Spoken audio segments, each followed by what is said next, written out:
Salut à tous, me voici en présence de Raphaël Zachary de Isara et de son ami Quentin Rouchet.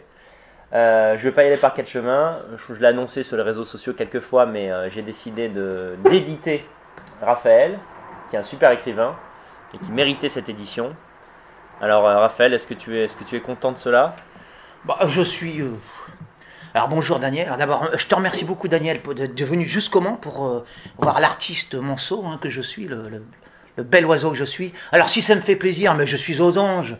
Je suis aux anges Daniel, bien sûr ça me fait plaisir. Tu es content? Content oui, enfin content. En même temps je suis en même temps lucide. J'ai en même temps la modestie de la lucidité, voilà, si je peux dire. Bien sûr je suis content, qui ne serait pas content? Et je précise, parce que c'est quand même une petite coquetterie, je ne fais pas ça pour l'argent ne m'intéresse pas. Ce qui m'intéresse, c'est la gloire, pour ne pas dire la gloriole. Certains diraient la gloriole. Bon, je ne suis pas non plus Gallimard, je ne sais pas si tu vas accéder à la gloire totale. Et pourquoi pas? En tout cas, j'aime briller. Je suis là pour briller, Daniel. Ouais, mais c'est ta qualité. Et tu es là pour lustrer justement cet oiseau qui est en face de toi. Exactement. Je vais faire mon possible pour voler le plus haut possible. D'accord, alors parle bien avec le micro dans ta direction de ta bouche. Alors là, j'ai oublié de préciser effectivement qu'on est dans ton antre. C'est ici que tu bosses. Je ne travaille pas, je l'ai déjà dit dans la première interview, je m'amuse. C'est vrai, ouais. C'est là, il y a ton décor et tout, mais tu filmes souvent tes vidéos ici, quoi. Ça peut être ici, ça peut être dehors, en bord de sol, alors sur le terrain, comme on dit, sur le terrain confronté à la réalité des choses, à la réalité du grand remplacement, parce qu'il faut en parler quand même. Si tu veux en parler face à la réalité des choses âpres. Alors âpres aussi les belles choses, parce que je suis pas là aussi pour dire des choses négatives, mais surtout pour promouvoir le bien, le beau, le juste, le constructif, et puis aussi pour de temps à autre rappeler des vérités, respecter la vie, dire lutter contre l'avortement, chanter la beauté, louer les beautés de la création, et puis parallèlement on va faire un petit peu de promotion pour le bouquin, la croyance, non, pour Dieu, voilà, Dieu, parce que c'est lui qui est au centre quand même. Voilà, parce que l'athéisme, certes, on est en République, mais bon, ça n'empêche pas qu'on peut aussi promouvoir la croyance en Dieu. Et puis, autant que possible, chrétien, en tant que possible. Ah oui, bien sûr, c'est pas ici qu'on prie l'islam, Dieu soit loué, quoi. Alors bon, je vais également présenter ton ami, parce que je trouve qu'il y a quelque chose de beau dans votre amitié. Alors, on connaît assez bien, on commence à connaître Raphaël, depuis le temps qui traîne ses guettes sur Internet. Mais toi, Quentin, on ne te connaît pas trop. Alors, est-ce que tu pourrais te présenter en quelques mots? Eh bien, merci Daniel déjà de m'avoir invité. Ouais. Je suis absolument terrifié d'être là. Je pense que ça se voit. Je me présenterai comme un artiste raté. C'est-à-dire que ça fait depuis que j'ai 12 ans que je sais que je suis un artiste, mais depuis, je rate de manière perpétuelle. Donc, en attendant la grande œuvre, eh bien, vous pouvez voir les petites si le cœur vous en dit, voilà. Ouais, il faut préciser que tu es jeune, tu as 22-23 ans, c'est ça? 23 ans, ouais. Bon, c'est normal, en fait, tu es encore en construction en tant qu'artiste, quoi. Mais je dirais que je suis un fétichiste de l'échec. Ah ouais, oui. Tu aimes échouer, c'est ça? Exactement. D'accord. Voilà, il y a une volupté, tu trouves, dans l'échec? C'est ça, j'aime les grands projets, entreprendre les grands projets et les foutre en l'air. D'accord. C'est comme ça que je me présenterai. C'est ton truc, quoi. Voilà. Et enfin, il y a quand même des petites choses que les gens peuvent voir, voilà. Ouais, d'accord. On mettra les liens vers tes œuvres, bien sûr. Alors, avant de redonner la parole à Raphaël, comment vous êtes rencontrés, en fait, tous les deux? On se connaissait un petit peu sur les réseaux sociaux. Ouais. J'appréciais ce qu'il faisait. Enfin, on avait des connaissances en commun et même des admirations en commune. Ouais. Et quand tu as eu ton procès, Raphaël... c'est par Coste, tu oublies. Oui, c'est ça. Ouais. On s'est connus à travers Coste. dont je parlais. Et tu as eu un procès parce que tu as été manifesté de manière assez courageuse, pas très courageuse même. Héroïque. Ton mécontentement, à l'occasion d'un mariage homosexuel. Tu t'es fait embarquer par les flics. Et puis, je trouvais pas ça normal que tu sois seul au tribunal ce jour-là. Puis je t'avais accompagné, comme je te ferais d'ailleurs avec n'importe qui, je pense. Vous avez fini par vous fréquenter plus régulièrement ou... Ouais, c'est ça. Maintenant, je squatte un peu ici. Ah ouais. On fait des choses ensemble. Cela dit, il n'y a pas de projet de mariage entre nous. Ça, je rassure tout le monde. Mais justement, Raphaël, pourquoi tu es autant obsédé par le mariage homosexuel? Qu'est-ce qui te déplaît tant que ça là-dedans, quoi? Alors, je le rappelle parce que je le dis, mais les gens feignent de ne pas faire, surtout ceux qui sont de mauvaise foi, feignent de ne pas m'entendre. Je n'ai rien contre les homosexuels et en fait, je ne suis pas homophobe. J'en ai contre le rapport. Non, Non, mais oui, j'en ai contre le rapport de la société à l'homosexualité. C'est la reconnaissance. Parce que pour moi, un bon homosexuel est un homosexuel clandestin, voilà, qui vit sa déviance dans la clandestinité. Vous avez compris, cachez-vous. Et qui ne fait pas de promotion. Ouais. J'ai rien contre les homosexuels, Ouais. hein, ni même contre les noirs, j'ai rien. Mais bon, les noirs doivent être... Tu détestes personne, t'es un mec plein d'amour. Mais oui, mais j'aime l'humanité entière. Ouais. Mais on est là pour corriger les travers de l'humanité. Ouais. Un noir, les noirs, j'ai rien contre les noirs. Mais quand il y a 30% de noirs en France, et là, bon, je veux dire, chacun doit être chez soi. C'est ça, l'ordre. L'ordre, c'est ça, quoi. L'ordre qui est un principe divin. Ça participe de l'équilibre du monde, quoi. Bien sûr, mais c'est tellement évident. Et ce n'est pas être raciste que de dire les noirs en Noirland, enfin en noiritude, et puis les blancs. Oui, non, mais il n'y a rien de raciste là-dedans. Je n'ai rien contre, j'aime tout le monde. Mais à partir du moment, d'ailleurs c'est une question de dosage, c'est même pas une question de prendre. Ils peuvent venir chez nous. Wakanda, mais doucement, quoi, sans haine. Oui, sans haine. Ouais. Alors, j'ai l'impression que ça fait des décennies que tu fais des vidéos sur Internet. Là, t'es pas un peu fatigué quand même? Pas du tout. À force. Plus ça va, puis plus j'ai envie de continuer. Au contraire, je me perfectionne. Ta passion ne s'éteint pas, quoi. Passion, je ne sais pas, j'aime pas ce mot-là. Ah ouais. Non, moi je suis là pour briller, pour répandre la beauté, gratuitement, hein, je précise. Hein. C'est pour ça que je suis sur Internet. Hein. Ouais. Je veux que le monde entier, du moins le monde francophone, parce que j'écris en français, encore que je sois traduit en quelques langues. Voilà, alors moi je suis là pour répandre le beau, et l'argent ne m'intéresse pas. J'ai tout ce qu'il faut, je mange à ma faim, hein, j'ai Internet. Ouais. Voilà, je n'ai pas besoin d'autre chose sur le plan matériel. Ouais. Hein, ce que je veux, c'est embellir le monde. D'accord. Est-ce que des fois tu te sers de Quentin pour améliorer la qualité technique de tes vidéos? Vous tournez à deux, je sais pas, vous faites des trucs. Alors Quentin m'est d'un grand secours, d'abord déjà de par sa précocité. Bon Quentin est un puits de savoir. C'est vrai. Et donc j'écoute ses conseils techniques. Oui, techniques, et puis aussi littéraires, tout ça, parce que lui Quentin vraiment il m'étonne. C'est un Quentin, il a 23 ans, pour moi, j'en parlais encore hier, c'est l'équivalent d'un homme de 60 ans quant aux connaissances, à la maturité. Hein, et là, il est très étonnant. Pour moi, c'est comme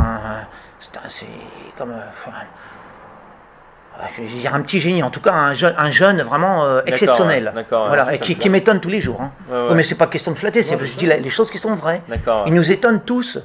Et là, c'est un allié de choix. Ouais, c'est ça. Ouais. Puis vous êtes aussi amis. Je sais pas, l'amitié, c'est important aussi. Oui, bien sûr. Ouais. Je squatte très souvent ici, oui. Ouais. Alors, je saute du coq à l'âne. Raphaël, on te reproche souvent d'être arrogant. Est-ce que tu le fais exprès? Est-ce que tu as conscience de ça?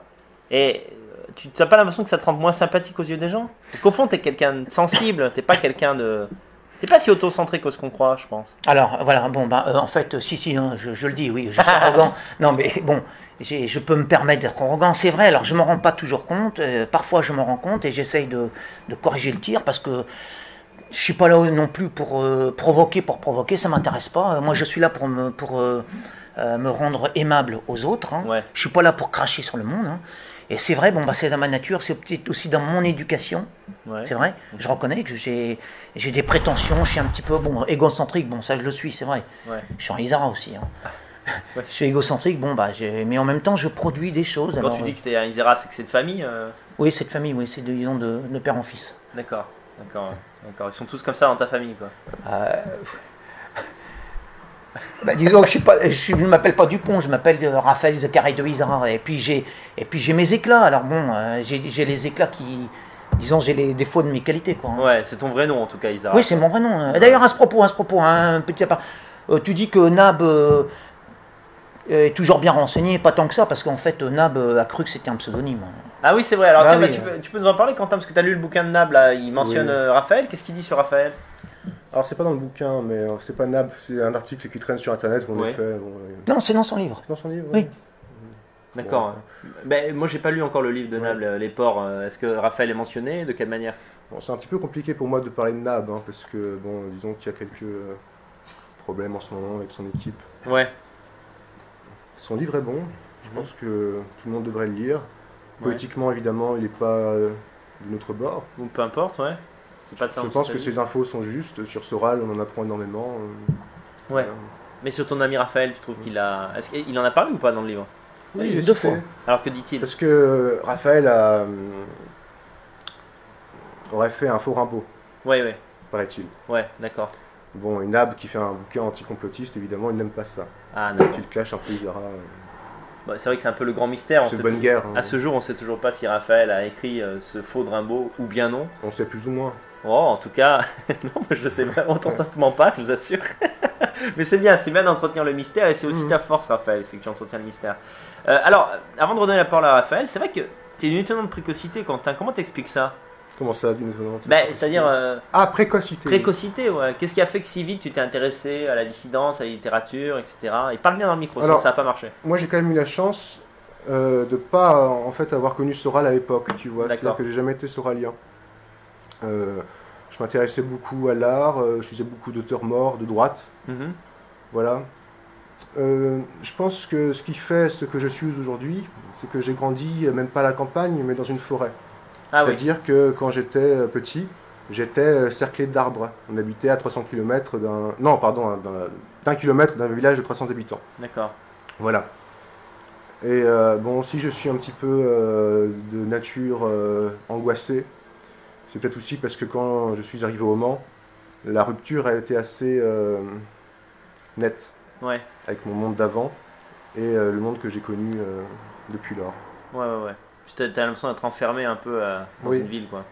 Mais si je suis de droite, je dirais que c'est d'abord pour des critères esthétiques. Ah oui? Voilà. D'accord. Oui, tu veux dire qu'il y a plus de beauté qui est créée à droite. Tu vois, moi, c'est pas Soral qui m'a rendu de droite, c'est l'art. Ouais. C'est mes lectures. Ouais. C'est comme disait Raphaël tout à l'heure, c'est le beau, le haut, le vrai, voilà. Mais on en parlait hier. Cet amour de ces choses-là, quoi. On en parlait hier soir avant de dormir. Tu m'as gentiment accueilli chez toi, je te remercie. C'est avec plaisir, vraiment. On a parlé un peu de plein de choses et de littérature, et c'est vrai que quand on a commencé à lire des auteurs de droite, c'est dur de revenir en arrière, quoi. Oui. Donc sachez que Quentin et moi, ça fait 10 ans qu'on se parle, et quand on se parlait, j'avais aucune idée du fait qu'il avait 13 ans. J'étais en 5e, ouais. Un de mes premiers lecteurs d'ailleurs, tu as été un des premiers. Peut-être bien, ouais. Mon recueil de nouvelles, il y a peut-être eu 20 lecteurs, et tu fais partie de ces lecteurs. Quoi. Alors, Raphaël... C'est assez drôle d'ailleurs de te voir évoluer, quoi. Oui, c'est vrai. Qui aurait pu penser... C'est vrai. On serait là 10 ans plus tard. Quand je dis 10 ans, c'est pas une façon de parler. On se parlait en 2008 et jamais j'aurais cru à ce moment-là que j'aurais un mouvement nationaliste, racial, etc. Enfin, c'est fou comment on peut avoir 1000 vies en une seule.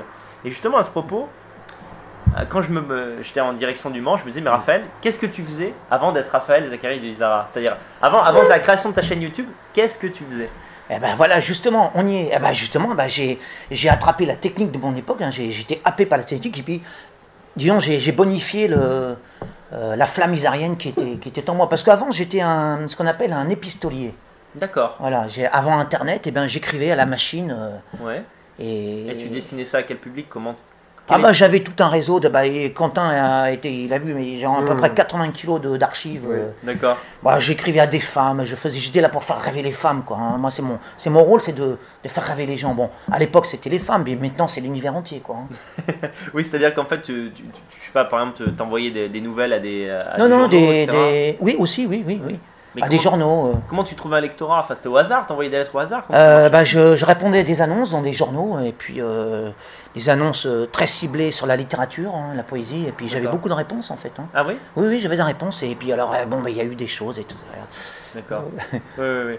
Je pense qu'on peut dire que tu as rencontré un peu ta compagne sur cette base-là, sur base de la littérature. Oui, ça c'était en 90, oui, en effet. Et là, c'était la première annonce que j'avais passée. J'ai rencontré ma compagne sur le mode littéraire, en 1990. C'est-à-dire qu'elle a été admirative de ton talent, c'est ça? Totalement.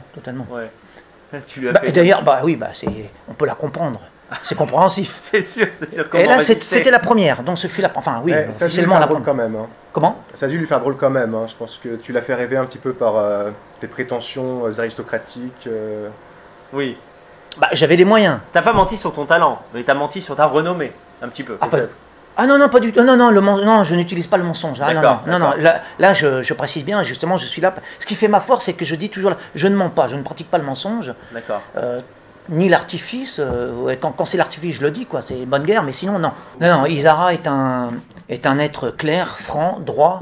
Alors, quand il y a des choses à cacher, je les dis pas, quoi. Je vais pas non plus répondre sur les toits, toutes les. Oui, les on peut choses. dissimuler, mais bien sûr, en tout cas, on est tu refuses dans les limites de la décence. de Voilà. dire que c'est du mensonge, quoi. Voilà. Quoi. Dans les limites de la décence. Alors, quand tu es venu sur mon plateau, tu as un peu trop fanfaronné et tu n'as pas assez parlé du processus d'écriture. Parle-nous de ton processus. Combien de temps tu écris par jour?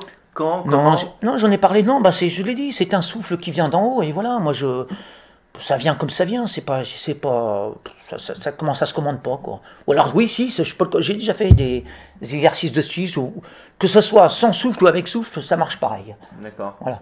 Mais je veux dire, tu as t'as un planning. Pas du tout. Non. Je peux écrire comme ça. Je me lève, je vois. Ça peut partir sur n'importe quoi, un détail. Je vois un passant, un avion qui passe, n'importe quoi. Allez hop, ça m'inspire un texte. Tu vois un oiseau, hop. Oui, c'est ça, un oiseau, une scène sur Internet, au cinéma, n'importe quoi. D'accord. Moi, je peux dire que ma connaissance, Raphaël est sûrement l'écrivain qui a le plus de facilité pour écrire. D'accord. Il m'impressionne beaucoup. Il peut faire 3 textes par jour. Moi ou sa compagne, on lui donne un mot. On lui dit oiseau, égout, pomme de terre, enfin voilà. Ouais. Et puis dans la demi-heure, voire dans le quart d'heure, il a pondu un texte.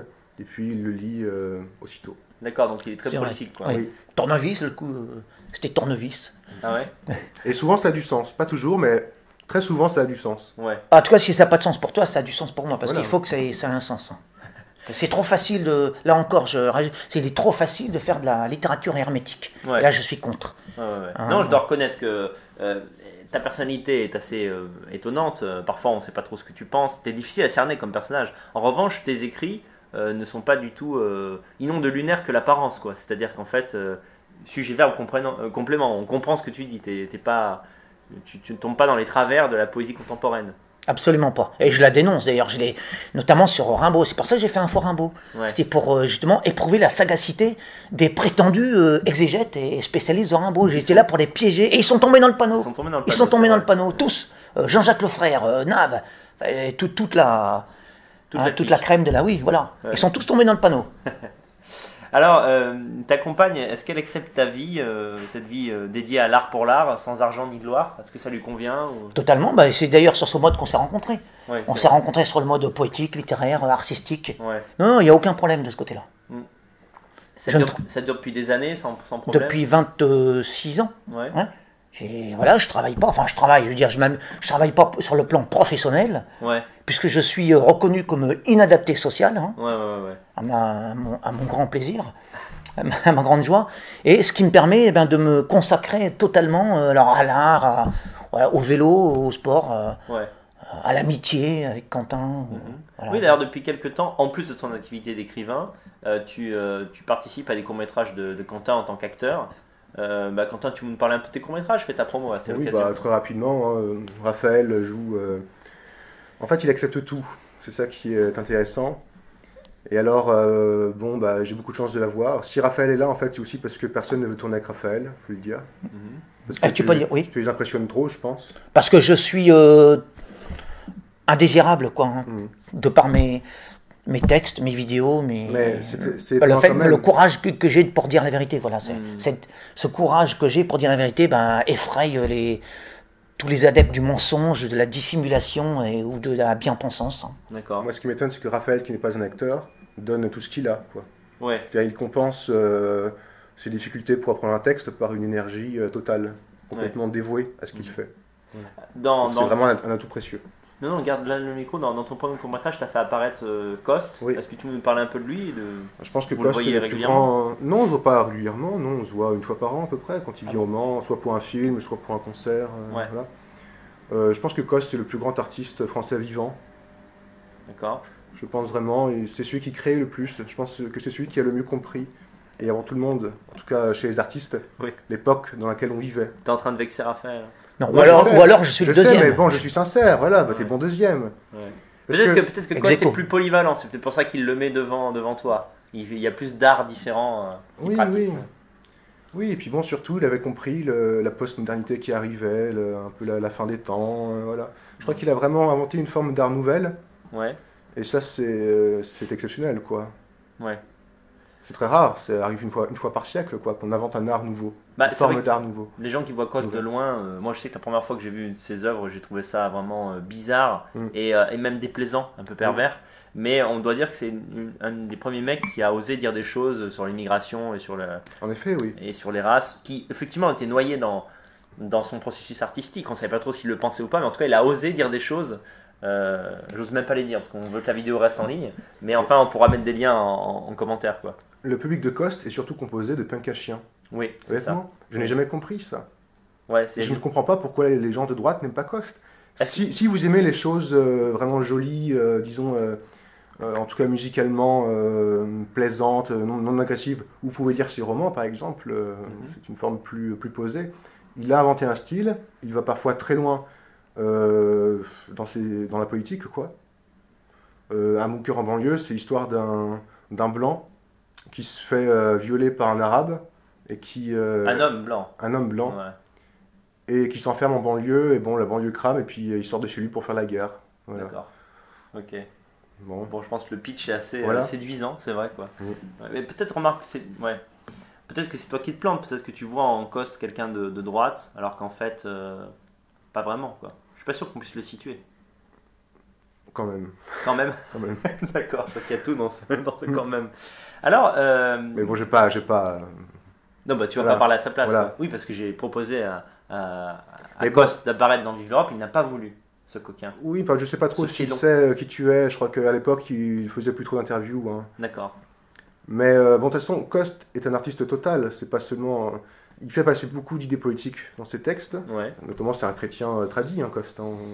Ah oui, lui aussi. Ah, vraiment, il fait la messe, il fait de l'orgue. D'accord. Dans son église. Mais c'est avant tout un artiste total, en effet.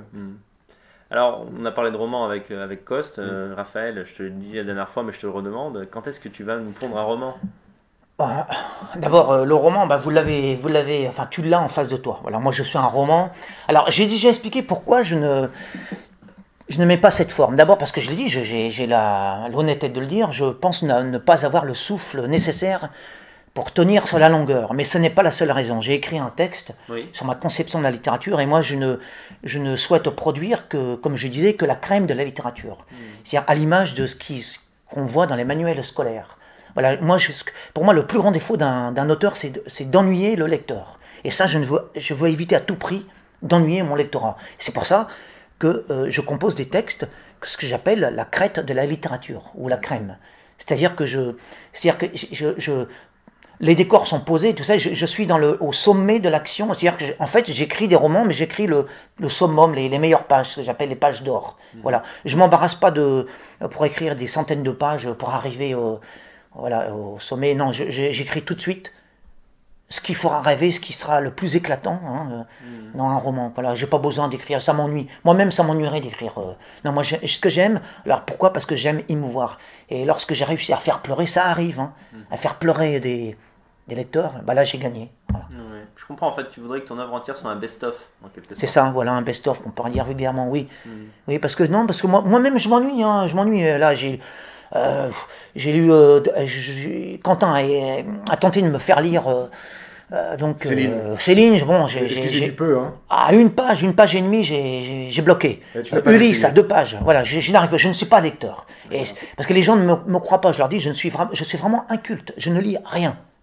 Je suis réellement inculte, je n'ai aucune référence livresque. Je pense que les gens sont capables de comprendre ça, c'est-à-dire que dans un roman, vous avez une dramaturgie, une intrigue, et en fait, souvent ce qu'on retient d'un roman, c'est 2-3 moments très forts, et en fait l'intrigue amène petit à petit le roman vers cela. Même récemment, j'ai relu un livre extraordinaire qui est La Dame aux Camélias.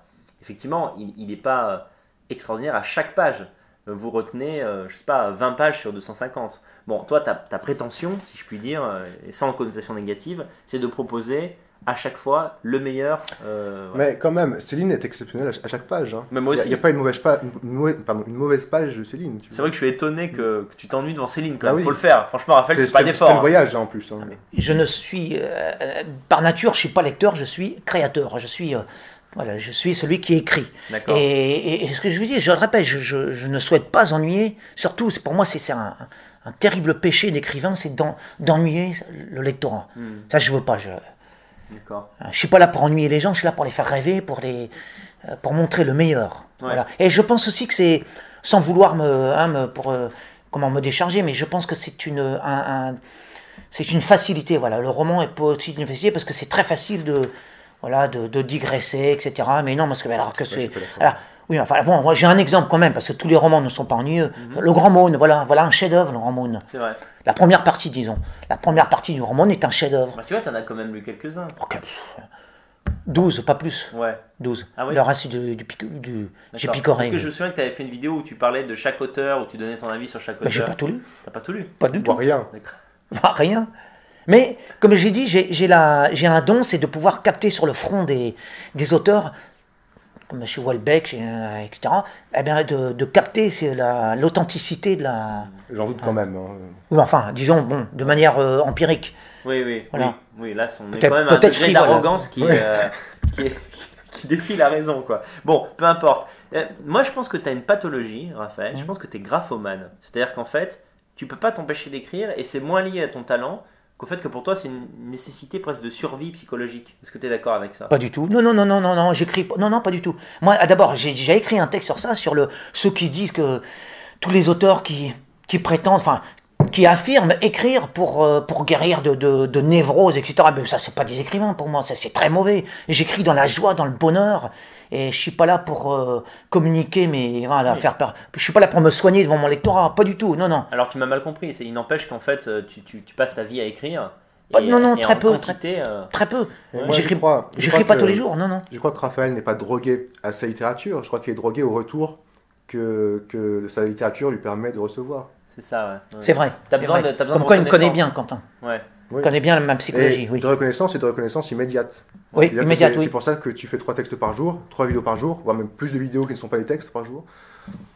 Et tu veux absolument que ça se retrouve tout de suite sur YouTube, et tu veux l'avis des gens. Oui, tu m'expliquais ça hier. Non, mais j'écris parce que j'ai le souffle. J'écris pas non plus. Quand j'écris, c'est pas pour. Il y a aussi de ça, pour la reconnaissance. Mais en tout cas, je n'écris pas pour soigner quelques névroses. Alors, tous ceux qui sont. Pour moi, ce pas des écrivains, ce sont des emmerdeurs publics. On n'a pas à lire les souffrances des autres, les ennuis, etc. Ouais. Non. Mais ça peut expliquer pourquoi tu veux à tout prix écrire des nouvelles, des formats courts, c'est que tu veux tout de suite un retour. Donc il y a aussi ça. Ah non, parce que je viens d'expliquer, parce que pour moi, c'est une forme de facilité. Alors, il y en a qui disent, il y a des auteurs qui disent qu'au contraire, c'est la difficulté, c'est de faire ce que je fais. Ouais. Pour moi, c'est une facilité. D'accord. Voilà. Bon, différentes. Mais tu le fais quand même depuis 10 ans, tu vois. Ouais. Depuis toujours. 3 textes par jour depuis 10 ans, tu vois, c'est quand même pas rien. Ah non, pas tous les jours, non, j'écris pas tous les jours. Je peux ne pas écrire pendant 10 jours, 15 jours même. C'est exceptionnel. Pas du tout. Mais Quentin, tu peux nous dire, est-ce que parfois tu le regardes en train d'écrire? Tu peux dire là-dessus. Et ça ne dérange pas, c'est ce que je disais tout à l'heure, il a une facilité à faire sa copie qui est vraiment incroyable. Hein. D'accord. Mais moi je pense qu'il y a 2 types d'artistes, en tout cas d'écrivains. Il y a les névrosés et les hystériques. Lui, c'est un hystérique. Voilà. C'est-à-dire qu'il ne réfléchit pas, il fonce. Et en général, c'est bien. Voilà. C'est vrai que il ne s'arrête jamais, voilà, depuis 10 ans, il fait ça. T'as une énergie considérable, Raphaël, je sais pas si t'en as conscience, quoi. C'est pas une question d'énergie, non, c'est une question de souffle, d'inspiration, de muse. Mes muses sont là, quasiment présentes. Hein. Ouais. Puis moi, je suis inspiré par n'importe quoi. Hein. Enfin, il suffit, être inspiré, ça suffit pas, parce que tout le monde est inspiré.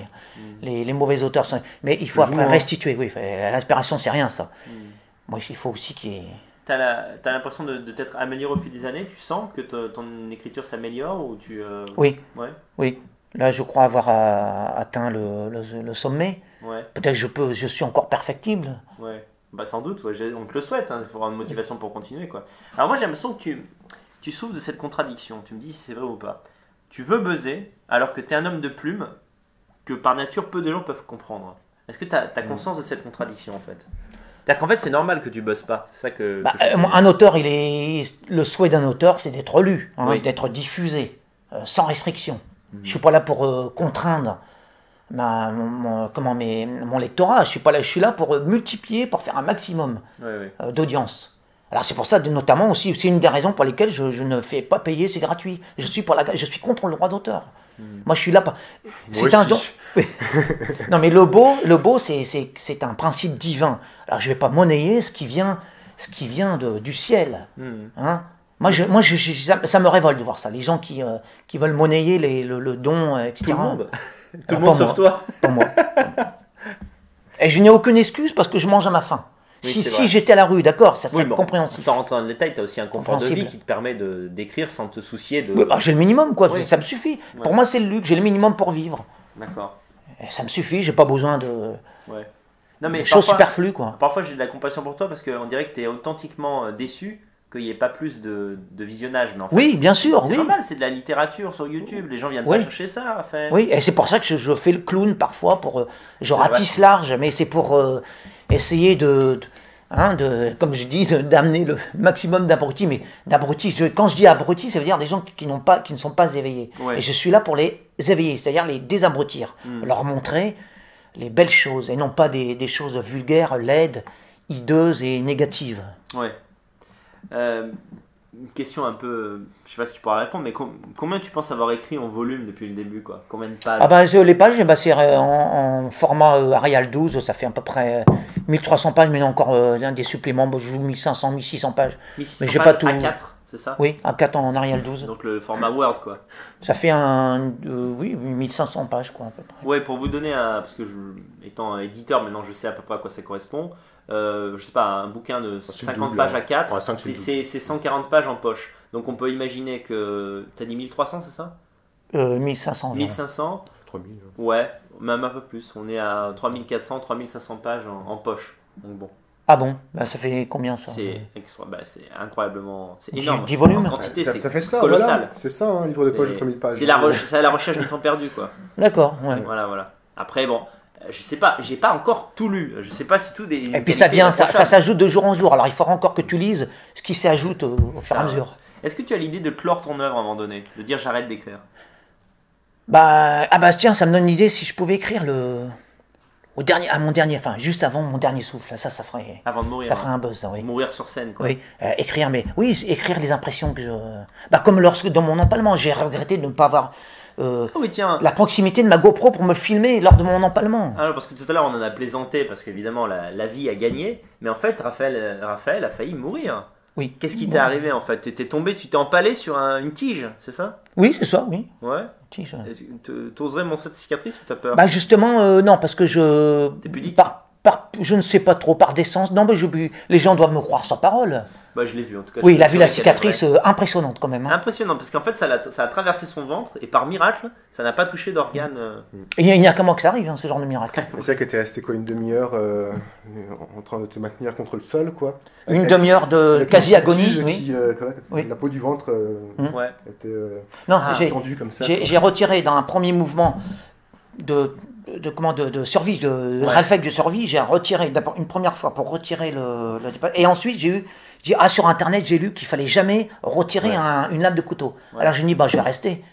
On ne sait jamais si jamais je parviens à survivre. Mais qui t'a sauvé en fait? Comment ça s'est passé? Comme je l'ai expliqué, j'étais très maître de moi, très digne, très digne. Et c'est moi qui ai organisé les opérations de secours depuis mon empalement. Là, j'ai dit à mon entourage de ne pas paniquer, etc.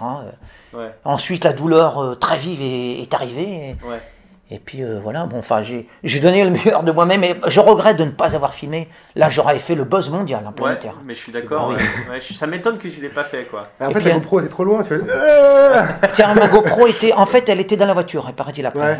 Elle a raison du découper. C'était proches qui n'ont pas fait le boulot. Ils auraient dû filmer ça. Ils n'ont pas compris. Et si Quentin avait été là, il aurait filmé. Je sais pas, il y a quand même amitié. Après, tu m'aurais donné la caméra. Il m'aurait supplié de filmer. Oui. Et j'aurais pris la caméra au moment d'aller dans l'hélico et jusqu'au bloc opératoire. D'accord, Ah oui, là, ça aurait été bien, là. Est-ce que ça a renforcé ta croyance en Dieu? Pas plus, non. Alors, je peux le dire, j'étais persuadé de rendre l'âme d'une minute à l'autre. Ouais, tu as cru que tu allais mourir, vraiment? J'ai cru que j'allais mourir. Alors, qu'est-ce qui s'est passé? Ça va très vite dans ces cas-là. Et je dis, voilà, j'ai eu peur, certes, mais j'étais pas si effrayé. J'ai attendu de voir ce qui se passe. J'ai dit, qu'est-ce que je vais voir? Un ange arrivé, je ne sais quoi, un gouffre noir, je ne sais pas. Puis rien ne se passait, rien n'arrivait. C'était pas ton heure. C'était pas mon heure. Non, mais attendez, parce que moi je ne sais pas. Je me dis, je vais peut-être mourir dans l'ambulance, donc n'importe, je ne savais pas. Et puis, j'ai attendu. Puis c'est là que je me dis, ça se trouve, je n'ai rien, je vais peut-être survivre. Et puis voilà. Non, mais ce que je veux dire par là, lorsqu'on est face à la mort. C'est pas si terrible que ça. C'est pas si terrible. Je me dis, voilà, ça va très vite. Je me dis, je suis transpercé, je dois être. À l'intérieur, tout doit être. Foutu, quoi. Foutu, tous les organes, j'en ai plus pour longtemps. Puis voilà, on accepte très vite, en fait. Ah oui. Alors, c'est peut-être une question d'âge, je ne sais pas. On accepte, on est obligé, on ne peut pas faire autrement. Personnalité aussi, quoi. Non, c'est une question d'âge, d'expérience de vie. Alors, si on dit, bon, lutter, ça sert à rien, puisque bon, voilà, le fait, je suis empalé, embroché, transpercé. Ouais. Il n'y a plus rien à faire, il faut se rendre à l'évidence. Ouais. Qu'est-ce qu'il y a d'autre à faire? Là, il y avait un prêtre qui passait par hasard, qui avait invoqué Saint-Raphaël. Ah oui. Oui, qui me faisait les... Alors, moi, j'ai pris ça comme la dernière onction, quoi, ouais, oui. Ouais. Alors, je me dis, bon, voilà, bon, bah, je vais mourir. Incroyable. L'accident, qu'est-ce qui s'est passé? T'as trébuché sur quelque chose? Ah, je suis tombé très bêtement, quoi, sur ouais. Et il y avait un pieu, oui, c'est ça, une échelle, et puis voilà, puis j'étais empalé, quoi. Accident domestique, hein, on peut mourir oui, c'est comme ça, ça. oui. Alors, oui, c'est incroyable. C'est paisible, il n'y a rien, tout est calme. Ouais. Et d'une seconde à l'autre, c'est le drame. Ouais. Voilà, c'est le bouleversement total. Je me dis, bah ça y est, ma vie s'arrête là. Ouais. Et dans un trou à rats, j'étais dans un trou à rats. Je vais finir ma vie dans un trou à rats, empalé. Ouais. Est-ce que tu as quand même pensé à ton œuvre à ce moment-là? Tu t'es dit merde, j'ai encore. Non, pas du à ce moment-là, non, on ne pense pas du tout à ça, non. Non. À ce moment-là, bon, c'est la panique, sur le moment, c'est la terreur. Ouais. J'ai poussé un cri de terreur. Ouais. Puis après, bah, tout va très vite. Hein. Ouais, d'accord. Ouais, en plus, c'était le lendemain d'un tournage. Et je me suis dit, merde, tu vois, bon, c'est Isabelle qui m'a appris la nouvelle. Je me suis dit, merde, on va devoir foutre le film en noir et blanc, mettre ton portrait au début, in memoriam. Non, je déconne.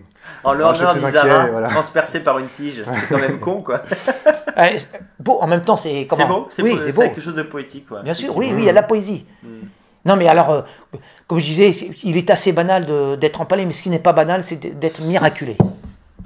Mais c'est pas banal du tout, je t'assure, il y a peu de gens à qui ça arrive. Quand j'ai vu ça sur Facebook, je me suis dit, mais il n'y a qu'à toi que ça pouvait arriver, ce genre de choses. C'est vrai. À la fois l'accident et en même temps y survivre. C'est ça qui est. Parce que je vous assure, si vous voyez vraiment, j'arriverai à le convaincre pour faire une petite photo à un moment donné, quoi. Mais vraiment, ça l'a vraiment transpercé comme une flèche, quoi. C'est héroïque. Non, ce que tu as vu, c'était. Non, la cicatrice horrible que tu as vue, c'était le. On t'a ouvert le ventre, c'est ça? Oui, c'est quand il faut retirer le. Ah oui, la barre. Ah oui, voilà. Tout à fait. Parce qu'en fait, la peau c'est très solide et la barre n'a pas transpercé la peau. D'accord. La peau ressortait comme ça, quoi. Il y avait ça du ventre qui ressortait. Ouais. Mais non, c'est quand on lui a ouvert le ventre, grosse cicatrice. Vous aviez pas peur des infections? Moi, je crois qu'à ce moment-là. Il y avait encore le problème de l'infection. Et là encore, je suis passé à travers les mailles du filet. T'étais à jour du tétanos, un truc comme ça? C'est vrai, oui, j'étais à jour, oui. Comme quoi, ça sert les vaccins.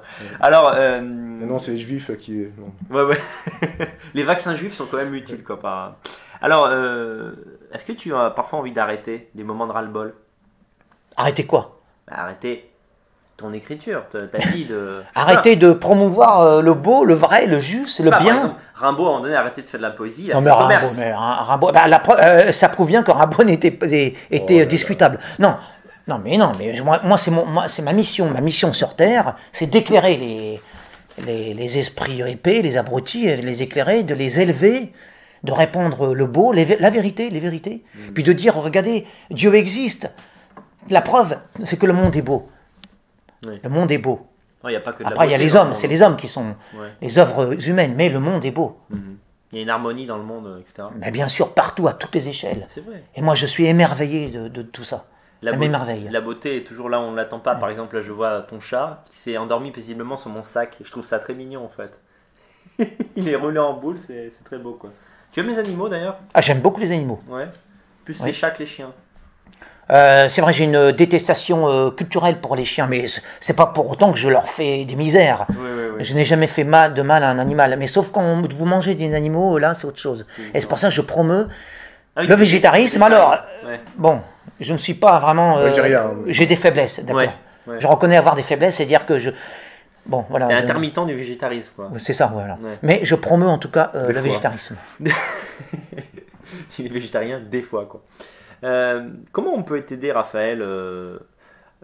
Soutien, partage des vidéos, dons, conseils techniques.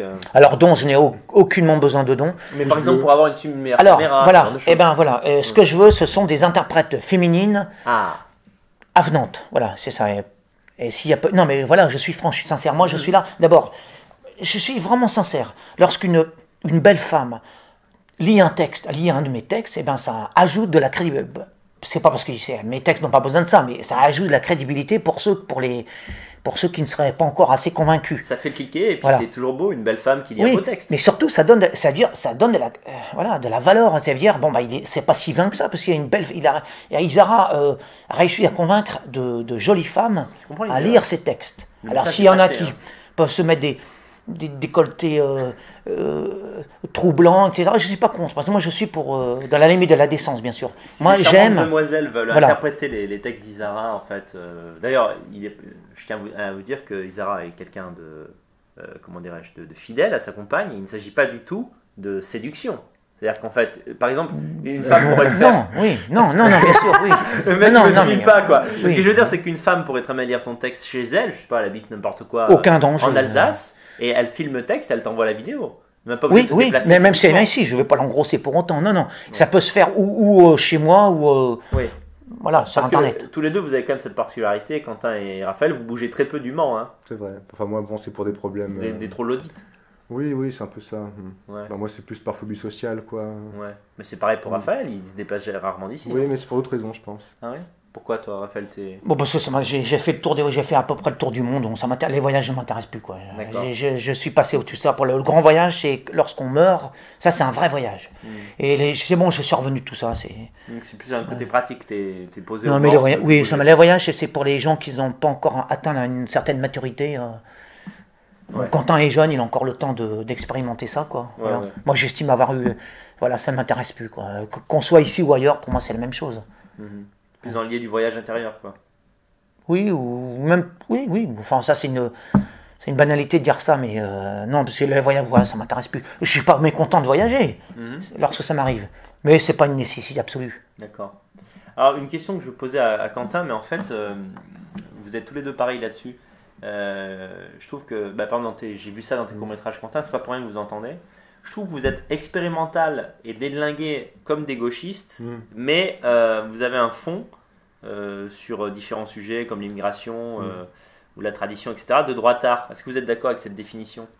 Toi, par exemple, Quentin, est-ce que ça te définit bien, quoi? Bon, moi aussi, parce que je sais pas trop comment faire un film. Hein. Ouais. En littérature, non, je suis plutôt. Alors, il y a un petit peu de nouveaux romans, des choses comme ça, mais c'est un peu Robe Grillet, tout ça, Tony Duvert, bon, c'est une référence littéraire. Mais je suis pas si déglingue que ça. Bon. Mais en fait, quand j'écris, je fais en sorte d'avoir une histoire assez sale et puis d'y apporter de la lumière. Moi, je suis vraiment contre l'anti-héros. Ok. Un héros doit être héroïque. D'accord. Tu veux que le héros soit quelqu'un de bien. C'est ça, il peut vivre dans un quartier horrible, avoir toutes les peines de la terre à vivre, mais il faut qu'il s'en sorte. Voilà. Parle-nous un peu de ton blog, fais ta promo aussi. Bon, un écrivain, c'est quelqu'un qui parle du monde, quoi. Tu vois, le monde est ce qu'il est aujourd'hui, la France est ce qu'elle est. Si on parle de la France, on va pas écrire un bouquin romantique, on va pas refaire Proust, quoi. Je crois que c'est fini, cette époque. Ouais, il faut parler de la réalité telle qu'elle est. Hein. Je crois bien. Pasolini disait déjà ça en son temps. Tu tiens un blog. Est-ce que tu vas en parler un peu Au départ, j'écrivais un journal qui a duré entre 2016 et 2017, quasiment tous les jours, tous les 2 jours. Pas un journal sur moi, sur les choses qui m'entouraient. Bon, et puis j'ai dû l'arrêter parce que j'ai eu un procès. Ouais. Et, on peut pas trop en parler, mais on finira par en parler un jour, non? Oui, tout finira par se savoir. Ouais. Il y a beaucoup de choses très intéressantes à savoir, je crois. Comment fonctionne un établissement d'État, tous les coups de pute qu'ils peuvent faire. Disons que Quentin s'est fait enquiquiner pour avoir diffusé certaines vidéos qu'il n'avait pas le droit de diffuser. Peut-être qu'un jour on évoquera cela ensemble. Je peux dire que j'ai mis en ligne des vidéos qui appartenaient au patrimoine culturel français. Voilà. Par réaction à ce que je voyais à la télé, au cinéma. C'est-à-dire qu'on vit dans une époque où on peut voir Hanouna à la télé, on peut voir Babysitter 2 au cinéma, mais par contre Céline, Monterland, ce sont toujours les mêmes noms que je cite. Non, ça nous est interdit. Ouais, c'est-à-dire qu'il y a des images documentaires qu'on a... Il faut payer, on ne peut pas les exploiter. Ouais. Et ça, c'est hors de question. C'est criminel de faire ça à notre époque. Le désastre est total. Oui. Les jeunes ne lisent plus. Enfin, les vieux non plus ne lisent plus, en fait. Ouais, en fait, on retranche de la culture, l'intelligence de ce monde, en fait, et de la France. C'est une civilisation qui s'effondre dans le silence, quoi. La littérature retourne à la nuit. C'est triste. En tout cas... Et donc, on m'a demandé une somme à 3 chiffres pour ça. Ah, 6 chiffres, pardon. 6 chiffres. Ouais. Ça fait beaucoup d'argent. Ouais. Voilà, bon, là, je ne peux plus en parler. Oui, voilà, il ne peut pas en dire davantage pour des raisons légales. Bon. Mais tu as vu le dossier? Oui, c'est colossal. Et c'est colossal, ça fait 300 pages, quoi. Donc, le dossier qu'un huissier m'a remis. Et c'est un procès très politique, quoi. Ouais. Tu as pu voir qu'il y avait beaucoup de photos de de mon Facebook, des extraits de mon journal, oui, qui n'ont rien à voir avec l'établissement public en question. Soyons clairs, tu as été traité comme un criminel et tes comme idées un nazi. ont eu un facteur aggravant par rapport à... C'était leur technique d'attaque. Voilà. Alors, puisqu'on parle de poursuite judiciaire, toi aussi, Raphaël, tu es allé devant le tribunal. Quentin nous en a parlé au début. Comment ton expérience, c'est quoi par rapport à ça? Oh bah, mon expérience, c'est que la vérité ne plaît pas toujours. Hein, ouais. Dans cette société de mensonges, de déviance et de promotion. Enfin, pas tant de déviance, mais de promotion de la déviance. Ouais. Bon, voilà, c'est aussi simple que ça. T'as eu combien de procès en tout? Un, deux? Un seul, et maintenant j'essaye d'éviter. Ah oui. Parce que j'avoue que je n'ai pas les épaules assez larges pour... moi, je suis pas là, moi, je suis là pour autre chose, quoi, pour des choses plus légères. Mais il y en aura d'autres. Hein. Oui, possible qu'il y en ait d'autres, oui. T'as pas envie de perdre du temps, on va dire, avec du temps, de l'argent, j'ai rien perdu. Dieu merci. Mais je peux gagner aussi quand même en notoriété. Déjà, c'est un drôle de calcul. Hein. Oui. Ouais. Mais enfin, j'ai été très prudent dans les textes que j'ai sélectionnés pour l'édition. A priori, ça devrait pas nous amener devant le tribunal. Quoi. Ce qui prouve bien qu'on est vraiment en dictature. C'est ça. Oui, il faut réfléchir à ça avant de sortir un bouquin. C'est quand même chiant, quoi. Qu'est-ce qu'on doit te souhaiter pour l'avenir, Raphaël? Me souhaiter pour l'avenir. Une longue vie, je sais pas. Bah oui, au moins dépasser les 100 ans, hein, ça sera bien. Ouais, t'aimerais bien. Alors sur le plan littéraire, je suppose, oui. D'avoir le succès que je mérite, hein, et puis de zigouiller tous les mauvais auteurs, enfin tous ceux qu'on promeut de manière unique, tous ceux qu'on met en avant de manière... je citerai Angot par exemple, il faut les citer. Qui est une merde. Bon, non, c'est pas elle en... Là encore, je mets une nuance, ce n'est pas Angot non, mais là, je en soi, mais ce sont ses... Oui, non, mais ce sont les responsables, c'est pas Angot, ce sont ses éditeurs. Parce qu'Angot toute seule, elle n'a rien fait. Et Angot, j'ai rien contre elle, j'en ai contre ceux qui promeuvent Madame Angot. Voilà, eux, ce sont les... Je crois que Christine Angot, t'aimerais pas trop, hein, certains propos. Non, oui, bon, c'est une féministe. Oui. Elle n'a pas... C'est une féministe, voilà. Bon, son écriture est très discutable. Bon, encore là, bon, c'est pas... Bon, le problème n'est pas là. Parce qu'il prend des pincettes avec Christine Angot, mais il te lâche Rimbaud, quoi. T'es mignon, toi. Non, c'est pas ça ce que je veux dire. C'est pas dans cet ordre qu'il faut faire les choses, quoi. Elle est devenue une icône, comme on dit, une icône de la littérature. Ouais. Une icône, ah oui, très bien, une icône. Une icône. Mais les vrais responsables, les vrais coupables, ce sont ces éditeurs. Voilà. Je te soupçonne de ne pas être trop méchant avec elle parce que tu voudrais passer chez Ruquier, c'est ça, hein? C'est mal parti. T'aimerais, hein? Pas du tout. Alors là, je vous dis sincèrement, non, pas du tout. Non. Je crois qu'aujourd'hui, on a tous une fiche S maintenant. Oh, je sais pas si vous avez une fiche S. Moi, oui, mais je crois que c'est pas sûr, quoi. Ouais. Non, moi, ce que je veux, c'est... Non, pour que... je suis là pour... J'accepte la promotion, mais pas que ça soit digne. De toute façon, en étant édité par Conversano, tes chances s'amenuisent de passer dans la grande télé. Oui, mais je gagne en... Ça dépend si tu viens avec des chars, tu vois, dans une parade de chars. Ouais. C'est ça, ouais. Peut-être qu'un jour, les choses changeront et qu'à la place du Ruquier, il y aura autre chose. Espérons, faut le souhaiter. Comment on tombe sur tes espaces? Isara rappelle ton blog, rappelle tout ça. T'appelles Isara, tout simplement. Isara Lune, alors Isara Lune... Sur Google? Sur Google, oui. Et puis, on me trouve partout. Hein. Je suis omniprésent. Voilà. Oui, c'est ça, ouais. Sur YouTube, sur Dailymotion, t'as arrêté de mettre des vidéos. Oui, parce que Dailymotion, c'est... Oui, enfin, ça tombe, c'est... Voilà, c'est une Dailymotion, oui, ça ne fonctionne plus. YouTube, mais alors YouTube, le problème, c'est que c'est pareil, mes chaînes sautent régulièrement. Ouais. Alors, des centaines. Et puis, alors, la dernière fois, c'est moi-même qui ai fait sauter toutes mes vidéos. 2 fois, je l'ai fait. Hein. Ouais, j'ai éliminé toutes mes vidéos sur un coup de tête, comme ça, sur un coup de tête. Quel était le sens? Pour montrer que... Puis, pour faire un coup d'éclat, voilà, pour... c'était un risque à prendre. Hein. Il a tenté une espèce de truc spectaculaire comme ça. Oui, je voulais me saborder moi-même. Ouais. Mais résultat, t'as perdu du public. Des fois, tu manques un peu de... T'es un peu inconscient parfois quand tu fais les choses, non? Oui, c'était bon, je l'ai fait, il fallait le faire, quoi. C'était un risque à prendre. Ouais. C'était une expérience. Ah oui, aussi, il y a un mec qui m'a demandé de te poser une question, mais tu fais toujours croire que tu vas arrêter tes vidéos. C'est pénible, ça. Je crois pas qu'il y a une usure, un peu, les gens sont usés par ces faux départs, quoi. Pourquoi tu fais ça? Pour attirer l'attention sur toi? Alors, pas que ça, oui, parce que, sincèrement, je le dis, maintenant, bon, j'en ai quand même assez de faire si peu de vues, quoi, moins de 100 vues. Ouais. Hein, je suis l'incarnation du loser youtubesque. Ouais. Je suis un perdant, un loser. Mais avec quand même, avec la conscience que de ma supériorité. Voilà. Sinon, bien sûr, ce serait dramatique, ce serait déprimant. Hein. Oui, et je ne suis jamais déprimé, oui. Au contraire, j'ai conscience de ma valeur, et je le dis sans aucune vanité, hein, parce que c'est vrai, voilà. Comme j'ai conscience de la valeur de Quentin, et voilà, c'est pour ça que je me décourage pas. D'ailleurs, ça m'amuse, je me prends pas tant au sérieux que ça. Hein. Autant dans mes échecs que dans mes succès. Hein. Et je parle en termes de vue, là. Hein. Oui, je comprends. Bah, ta longévité est exemplaire, tu dois quand même être fier de ça, non? Depuis les tant d'années. Il y a beaucoup de gens qui arrêtent. Hein. Bon, moi, je sais pas, moi, ça me paraît normal. Non, pour moi, ça me paraît pas exceptionnel. Non. Quentin, qu'est-ce que tu peux nous dire d'autre sur Isara C'est-à-dire... Même en mal, hein, tu peux. Ouais, tu peux. Non, mais parce qu'au il se livre très peu. Il en dit un peu la moitié. Qu'est-ce que tu peux nous dire sur lui qui serait susceptible de plaire aux gens Bah, en fait, je crois que, contrairement aux apparences, Raphaël est un homme très très simple. Tu vis simplement, tu manges simplement, tu ne penses rien, à part pour ta caméra, quoi. Je crois que tu as vraiment une vie simple. Ouais. Tu vois.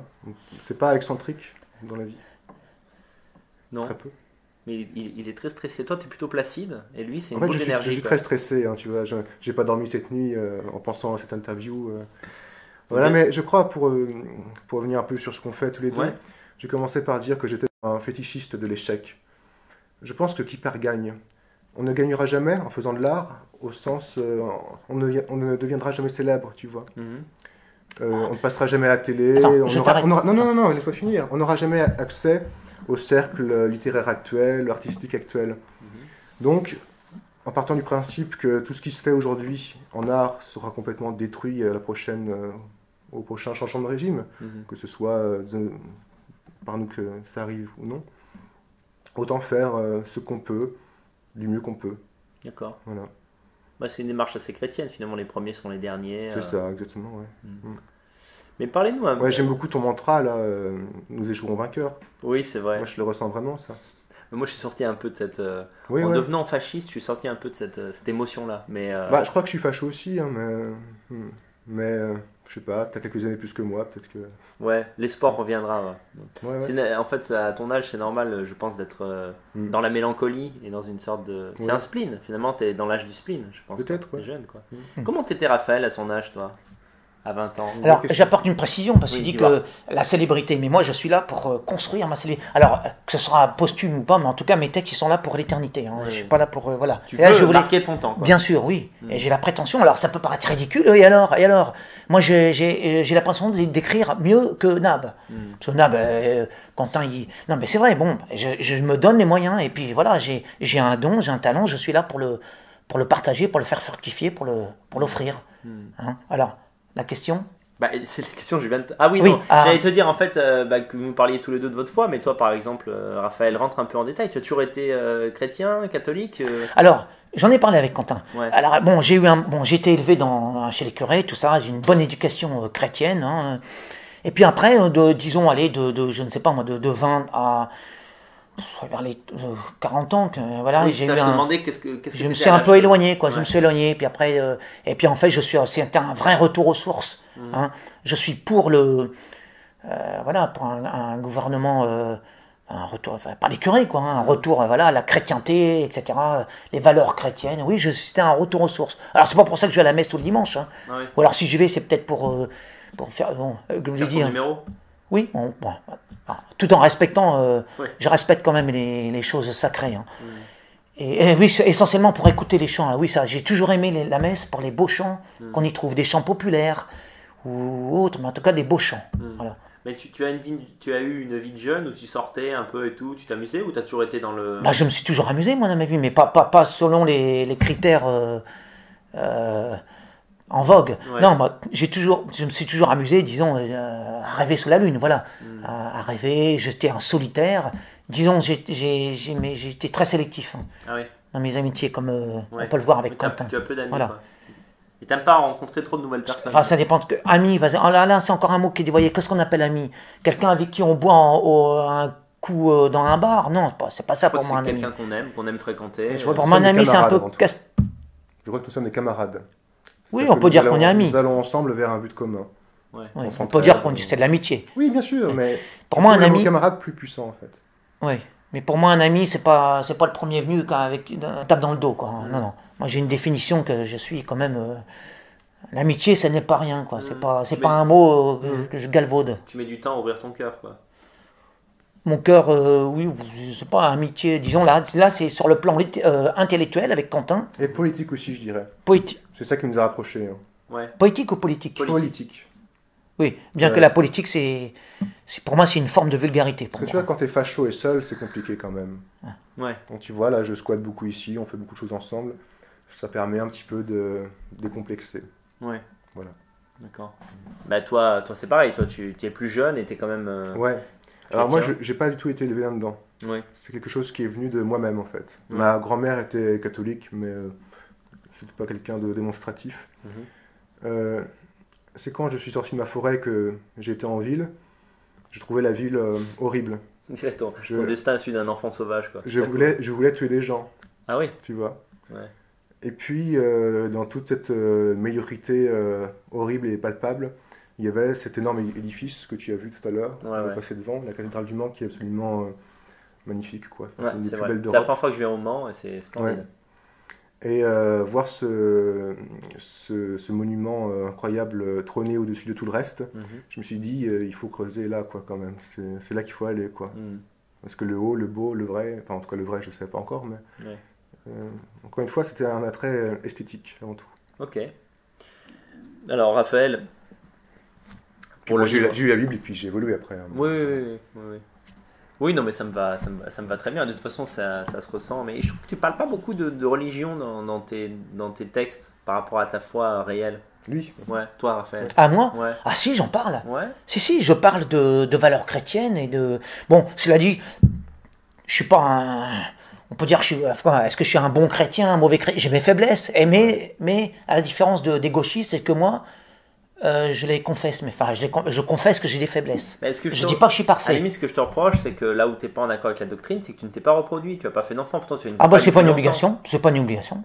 Oui, mais le Christ ne s'est pas reproduit. Mais tu n'es pas prêtre, tu n'es pas... Non, mais je suis un Peter Pan, mais je suis pas obligé, non, mais j'ai pas envie de... Il y a une forme d'égoïsme là-dedans, c'est-à-dire que tu es quelqu'un de talentueux et tu n'as pas voulu transmettre cela à un enfant. Mon talent doit rester unique, hein. Il doit rester... je dois être le dernier. D'accord.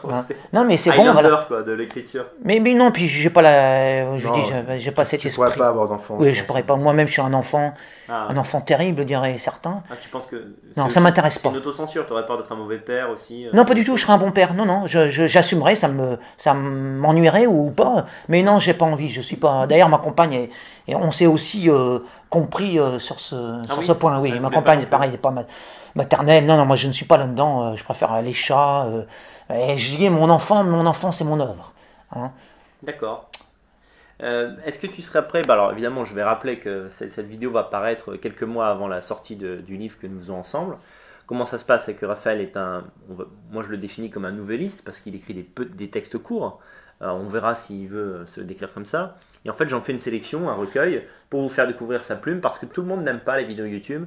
Tout le monde n'a pas le temps de regarder 600, 700, 800 vidéos et de trouver celle qui lui plaît. Donc je fais cette sélection pour vous.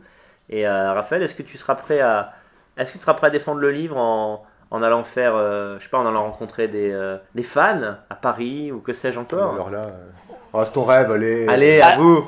Non, mais alors, aller briller, oui, c'est pas ça, mais aller faire la promotion, non. Pour moi, c'est très vulgaire. Je me vois pas. Non, mais je me vois pas aller ramper là, dire regardez mon livre. Non.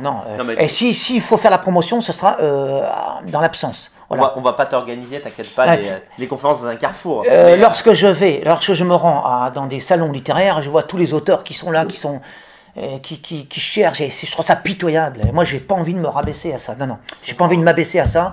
Je me suis dit, je serai présent par mon absence. Je dirais, voilà, je brillerai par mon absence. Oui, j'ai pas envie d'être dans l'indignité. T'as 20 ou 30 personnes qui veulent te rencontrer et signer un livre. Alors j'irai s'il y a des personnes, et c'est tout. Je n'irai pas me traîner là au pied, supplier. Non, je suis pas comme ça. Moi, on vient à moi, on me supplie et je viens ou pas, quoi. Mais moi, je suis pas là pour avoir mon stand, regardez, il y a mon nom, venez, et puis attendre.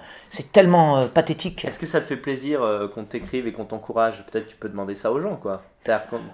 J'ai pas besoin d'encouragement, parce que je veux dire, sur le plan, je ne créerai pas plus. Cela dit, ce qui me motive, ce qui me stimule, c'est d'être lu, voilà.